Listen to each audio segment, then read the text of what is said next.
Assalamualaikum warahmatullahi wabarakatuh.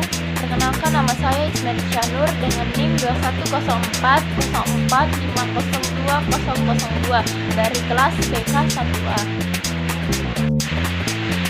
Pada kesempatan kali ini, saya akan menjelaskan materi tentang perkembangan bahasa yang merupakan tugas ujian akhir semester mata kuliah perkembangan peserta didik.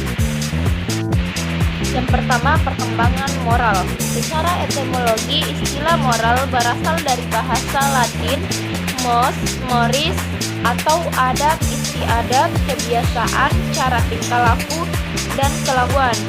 Mores atau adat, istiadat, kelakuan, tarbiyat, watak, akhlak. Sedangkan moralitas merupakan kemauan untuk menerima dan melakukan peraturan, nilai-nilai, prinsip-prinsip moral. Yang kedua, teori perkembangan moral Kohlberg. Kohlberg mengembangkan gagasannya mengenai perkembangan moral melalui penelitian terhadap individu-individu dari berbagai usia. Terhadap setiap orang, ia mengajukan cerita dan disertai dengan pertanyaan-pertanyaan terhadap cerita tersebut. Mengenai perkembangan moral, dia yakin bahwa perkembangan yang baik terjadi manakala perilaku manusia mengalami perubahan perilaku yang dikontrol secara internal oleh si pelaku moral. Yang ketiga, proses perkembangan moral peserta didik. Setiap aspek perkembangan peserta didik memiliki tahapan atau proses hingga mencapai suatu tahapan atau tingkatan yang matang. Perkembangan moral pada peserta didik dapat berlangsung melalui beberapa cara, yaitu yang pertama, pendidikan yang berlangsung, kedua, identifikasi, dan yang ketiga, proses coba-coba. Yang keempat, perkembangan moral pada masa remaja. Menurut Harlow, pada tahun 2006, salah satu tugas perkembangan yang penting pada masa remaja adalah mempelajari apa yang diharapkan oleh kelompok atau sosial budayanya. Remaja harus berperilaku sesuai dengan harapan-harapan sosial tanpa dibimbing dan diawasi, didorong dan diancam dengan hukuman seperti saat masa anak-anak. Yang kelima, karakteristik umum perilaku moral remaja awal.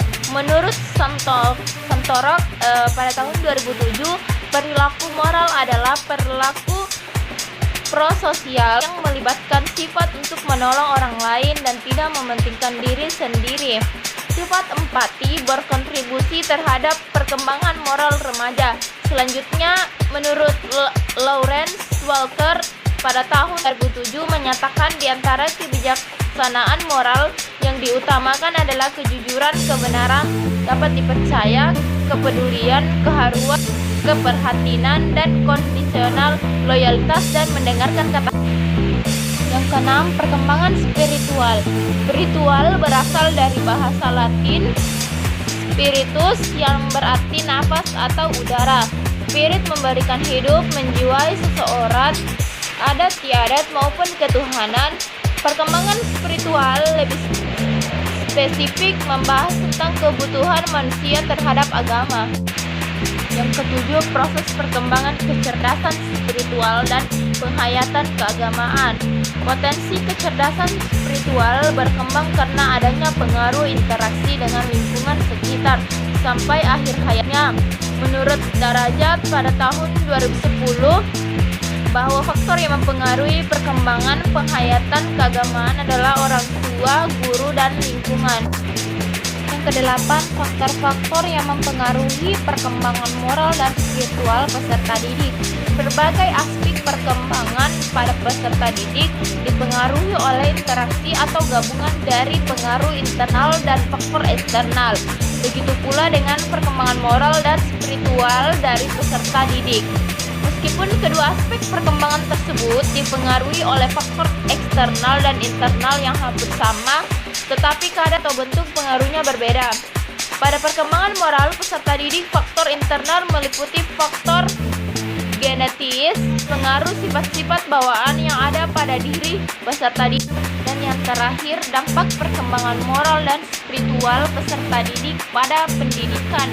Manusia pada umumnya berkembang sesuai dengan tahapan-tahapannya ketika individu memasuki usia sekolah, yakni antara 7 sampai dengan 12 tahun. Individu tersebut disebut sebagai peserta didik yang akan berhubungan dengan proses pembelajaran dalam suatu sistem pendidikan. Sekian dari saya. Wassalamualaikum warahmatullahi wabarakatuh.